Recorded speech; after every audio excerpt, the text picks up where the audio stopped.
spend a bit of time talking about corporate purpose in the legal context. Obviously, we're in a room full of in-house lawyers, and I'm sure, many of you perhaps when you read the program kind of thought, how is this relevant for me? How do I get hold of this as a topic? Yeah. So my question to you, Fred, is, what in your view is or should the role be for general counsels, in-house legal leaders, in helping not just to define corporate purpose, but actually then driving it within an organization? How do you become purpose-led as a legal team?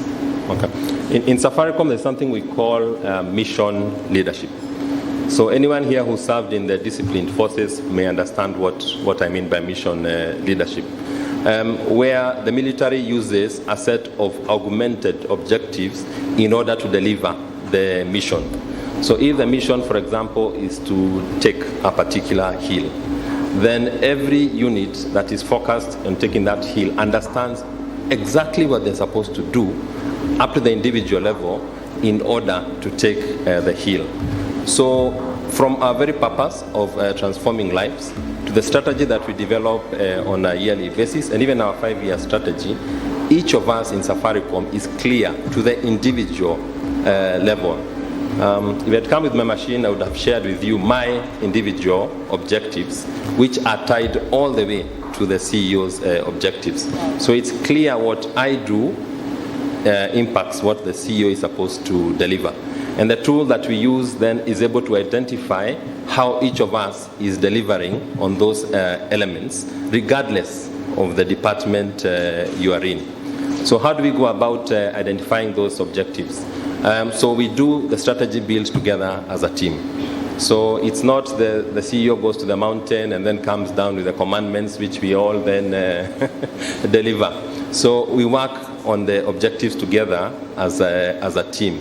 So even then identifying those small micro steps that we must take, we again identify them as a team and then work them into the tool together.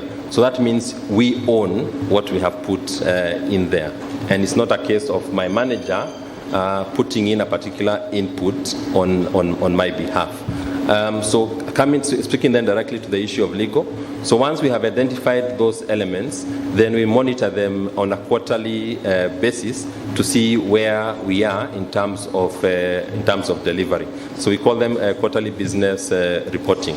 So we borrow a lot of language from the agile way of doing things, and I think some of the people in the tech world will understand what that means, to ensure that we are constantly evaluating how we are doing.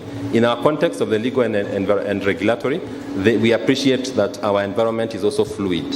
So there are the elements we identify at the beginning of the year and that we keep measuring, but we appreciate some things will come up in the course of the operational activity. Again, we're able to identify how they impact the strategy to then report back into the business around the activities we will do to mitigate those issues.